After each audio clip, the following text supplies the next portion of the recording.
Hello everyone. Today we will do sum number 13th of exercise 13.1. See the statement.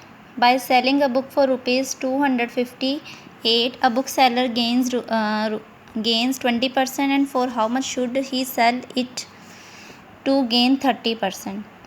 अगर एक book seller जो है एक book बेचता है कितने रुपीज़ में 258 रुपीज़ में पहले वो बेचता है, तो उसे 20% गेन होता है.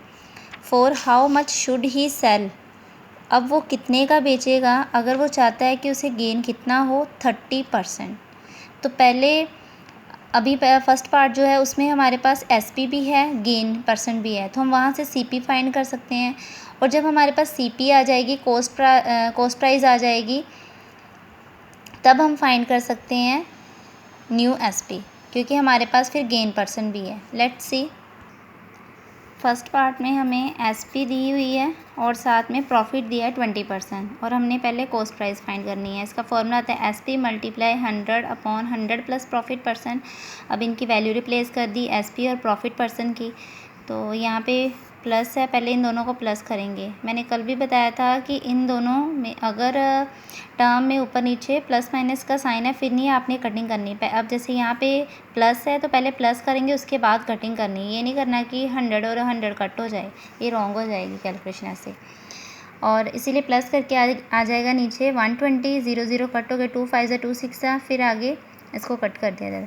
तो कितना आ जाएगा हमारे पास 43 को 5 से मल्टीप्लाई करके 215. ये हमारे पास है ये सीपी.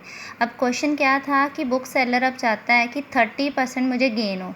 तो कहते कि वो कितने के जो भी उस बुक जो है बुक सेलर जो है बुक बेचता है, तो कहते वो कितने रुपीज़ में अब बेचेगा कि वो उसे 30% जो है गेन हो. पहले जब उसने बेचा उसे 20% हुआ, अब वो बेचना चाहता है 30% के अकॉर्डिंगली. तो उसके लिए हमारे पास पहले सीपी होनी चाहिए, क्योंकि अगर उन्होंने हमें एसपी बोली है तो इसका मीनिंग हमारे पास हमें पहले ये पता होना चाहिए कि बुक उसने खुद कितने की खरीदी है. तो इसीलिए पहले फर्स्ट पार्ट में हमने सीपी फाइंड की है, एंड सीपी हमारे पास आ गई 215. प्रॉफिट परसेंट अब कितना अर्न करना है 30%. और एसपी कितनी आ जाएगी, एसपी का formula CP multiply 100 plus profit percent upon 100. इनकी वैल्यू रिप्लेस कर दी है और आगे इनको ऐड करके कितना आ गया 100 प्लस 30 130 और 0 कट. अब इन दोनों को मल्टीप्लाई कर लो. कटिंग करनी करोगे तब भी वैसे ही हो जाएगा. बेटर है कि आप सीधा पहले इसको मल्टीप्लाई कर लो और नीचे 0 है तो 1 डिजिट छोड़ के डेसिमल लगा देना. यहाँ पे मैंने 0 लगा दी हुई है, तो 0 जो है वो हमने जैसे फर्स्ट वाला जो डेसिमल से पहले वाले होते हैं उसको रुपीज़ से डिनोट करते हैं, और जो डेसिमल के बाद है उसको पैसे से. इसलिए 50 पैसा बनाने के लिए मैंने 0 लगाई. अगर नहीं भी लगाओगे तब भी ठीक है. ठीक है. नेक्स्ट है sum number 14. A defective briefcase costing ₹800 is being sold at a loss of 8%. अगर एक डिफेक्टिव ब्रीफकेस है तो कहते हैं उसकी कॉस्ट प्राइस कितनी है 800 is being sold at a loss of 8%. तो वो डिफेक्टिव था, इसीलिए उसको जब उन्होंने बेचा तो लॉस उनको हुआ 8%. If the price is further, अगर प्राइस जो है दोबारा रिड्यूस हो जाए 5%, अगर दोबारा 5% रिड्यूस हो जाए उसका price, find its selling price. तो दोबारा से हमने उसकी क्या फाइंड करनी है, एसपी फाइंड करनी है. बाकी वही है, सीपी वही है, लॉस भी दोबारा उतने हुआ. लेकिन कहते कि अगर डिफेक्टिव ब्रीफकेस है वो 800 रुपीज़ में वो ख़रीदा गया है और जब उन्होंने बेचा तो उन्हें 8% लॉस हुआ है. और दोबारा कहते जब उसका प्राइस रिड्यूस हो गया, मतलब मान लो पहले उसने अगर 800 का ख़रीदा और दूसरी बार उसने 700 का ख़रीदा हो, तो मीन्स ऐसे उसका जो प्राइस है रिड्यूस होगा. फिर उसने जब बेचा तो उसे लॉस ही हुआ, और उसके अकॉर्डिंगली हमने क्या फाइंड करनी है, selling price. Let's see.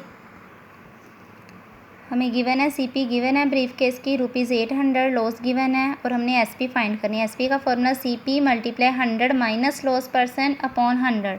CP की वैल्यू 800 एंड 100 माइनस 8 कितना 92. 20 कट होगी, 92 इंटू 8 कितना आ जाएगा 736. ये जो हमारे पास 736 है वो हमारे पास एसपी आई है कि वो जो ब्रीफकेस है कितने रुपीज़ में बेचा गया. अब क्वेश्चन क्या है कि दोबारा अगर उसका प्राइस रिड्यूस हो जाए, मतलब उसकी सीपी जो है और कम हो जाए, तो फिर उसने वो कितने का बेचेगा. ठीक है. Let's see. अब हमने पहले न्यू सीपी फाइंड करनी है। पहले सीपी थी हमारे पास 800, जो ब्रीफ केस है पहले उसने 800 का ख़रीदा, अब उसका 5% जो प्राइस है रिड्यूस हो गया, तो इसलिए हमने क्या करना है 800 माइनस 5% ऑफ 800, क्योंकि 5% हमने किसका करना है, जितने का पहले का हमने ख़रीदा है। तो पहले हमने 800 का ख़रीदा, उसी का 5% करके उसी में से माइनस कर देना है 800 में से। तो 800 माइनस 5/100 मल्टीप्लाई 800, 20 कट हो गई, 5 × 8 40, 800 minus 40 760 and new S P is equal to, अब न्यू एस पी फाइंड करनी, क्योंकि अगर हमने न्यू सी पी फाइंड किया तो न्यू एस पी तो वही फॉर्मूला लगा C P into 100 minus loss % upon 100। Loss आपने वही फिल करना है, क्योंकि उन्होंने दोबारा नहीं दिया कि उसे लॉस हुआ या प्रॉफिट हुआ। तो क्वेश्चन ये था कि अगर वो उसका जो प्राइस है ब्रीफ केस का अगर 5% रिड्यूस हो जाए तो फिर वो कितने का बेचेगा। ठीक है, बाकी सारा वही लेना है हमने, जो लॉस % 8 गिवन है वही लेंगे। सीपी जो है, अब जो न्यू सीपी आई वो हमने रिप्लेस करनी है। 100 माइनस लॉस हमने 8% ही करना है और माइनस करके आएगा 92/100, कटिंग की आ जाएगा हमारे पास आगे मल्टीप्लाई करके 6992/10। इसकी कटिंग होती है, आपने अगर करनी है पहले कटिंग करोगे फिर आप डिवाइड करके डेसिमल बनाओगे, तो बेटर है कि आपको अगर पता है कि पूरा पूरा डिवाइड नहीं होगा तो ज़्यादा कटिंग ना करो। यहाँ पे अगर ज़ीरो वाली टर्म है तो सीधा जैसे 1 0 है तो 1 डिजिट छोड़ के डेसिमल लगा देना।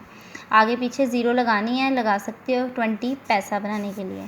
ठीक है, नेक्स्ट है सम नंबर 15।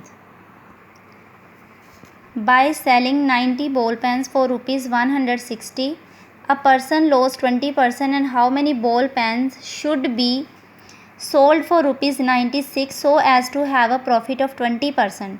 कहते कि by selling 90 ball pen, 90 ball pen जो है उन्होंने by selling 90 ball pen for ₹this, मतलब कि 90 बॉल पेन जब बेचेंगे कितने रुपीज़ में बेचेंगे, 160 में। मीन्स ये हमारे पास क्या है, एसपी गिवन है कितने बॉल पेन की, 90 बॉल पेन की, और पर्सन को लॉस हुआ है 20%। जब उसने 90 बॉल पेन 160 रुपीज़ में बेचे तो उसे पर्सन को लॉस हुआ 20%। अब क्वेश्चन क्या है, हाउ मैनी बॉल पेन, कितने बॉल पेन वो should be sold for ₹96 so as to have a profit of 20%। अब कितने बॉल पेन वो बेचेगा कि उसे कितने रुपीज़ में, उसने कितने बॉल पेन जो है 96 रुपीज़ में बेचे हैं। दूसरी बार जो पार्ट्स है उसमें भी उसने बॉल पेन बेचे हैं, लेकिन वो बेचे हैं 96 रुपीज़ में। पहले भी एसपी गिवन है, फिर एसपी गिवन है। ये जो है 90 बॉल पेन्स की एसपी है, जो दूसरी बार है उसमें नंबर ऑफ बॉल पेन नहीं दिए, लेकिन इतना बता दिया कि वो 96 रुपीज़ में बेचे गए हैं। देन उसे जो प्रॉफिट हुआ है वो हुआ 20%। लेट्स सी, अब फर्स्ट पार्ट जो है उसमें हमारे पास है एसपी जो है ये आया 90 बॉल पेन्स की, ये गिवन है ना 90 बॉल पेन्स की। तो एसपी गिवन है 160 रुपीज़, लॉस है 20%। सीपी का फॉर्मूला लगाया एसपी मल्टीप्लाई 100/100 माइनस लॉस %। इसमें इनकी वैल्यू रिप्लेस कर दी और यहाँ पे पहले माइनस करेंगे, उसके बाद कटिंग करनी है। कटिंग करके हमारे पास कितना आ गया 20, और 20 × 10 200।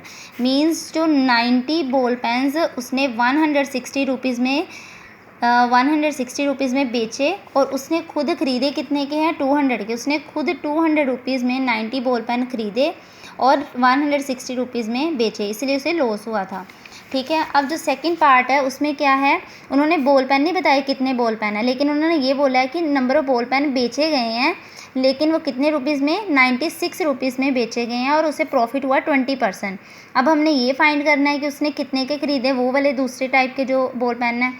तो सीपी जो है, CP is equal to SP multiply 100/100 plus profit %। इसका फॉर्मूला अप्लाई किया और इसमें वैल्यू रिप्लेस कर दी 96 और इधर 20, प्लस करके आया 120 और कटिंग करके हमारे पास 8 × 10 80 रुपीज़। मीन्स कि जो पेन दूसरी बार जो दूसरी टाइप के होंगे तो कहते कि वो जो पेन है वो 80 रुपीज़ में ख़रीदे गए और 96 रुपीज़ में बेचे गए, तभी उसे 20% जो है वो प्रॉफिट हुआ है। अब दोनों बार हमारे पास क्या आई है, सीपीआई है। पहले भी सीपीआई, ये जो सीपीआई है वो 90 बॉल पेन्स की आई है, और दूसरी बार जो सीपीआई है ये नहीं पता हमें कितने बॉल पेन्स की आई है, लेकिन ये डिफरेंट है। ठीक है, इसीलिए हमने अब फाइंड क्या करना है, नंबर ऑफ़ बॉल पेन। तो पहले लिखा है number of ball pen bought in ₹200। कितने 200 रुपीज़ में बॉल पेन कितने ख़रीदे गए, 90 बॉल पेन, ये हमें ऑलरेडी गिवन है फर्स्ट पार्ट के अकॉर्डिंगली 200 रुपीज़ में 90 बॉल पेन खरीदेगी। अब हमने ये फाइंड करना है कि ₹1 में कितने खरीदे। ₹1 में कितने खरीदे 90/200, क्योंकि अगर मोर की वैल्यू गिवन हो 1 की फाइंड करना हो तो हम डिवाइड करते हैं। ये वैल्यू है तो इसको 200 से डिवाइड कर देंगे 90/200। अब उन्होंने बोला है कि 80 रुपीज़ में कितने खरीदे गए हैं। Number of ball pen bought in ₹80, 80 rupees में कितने खरीदे गए 90/200 मल्टीप्लाई 80, 0 0 कट हो जाएगी, यहाँ पे एक ज़ीरो ये कट हो, कितना आ गया 90/200 मल्टीप्लाई 80, और कटिंग कर दी इधर मैंने आगे, और 2 1 2 4 9 × 4 कितना आ गया 36। मीन्स जो बॉल पेन है 80 रुपीज़ में जो उसने ख़रीदे थे वो कितने बॉल पेन खरीदे हैं 36 बॉल पेन्स। ओके, आज के लिए इतना ही है। और आपने सम नंबर 18th और 19th खुद करना है, वो सम नंबर 8 के जैसे ही है। Okay, thank you.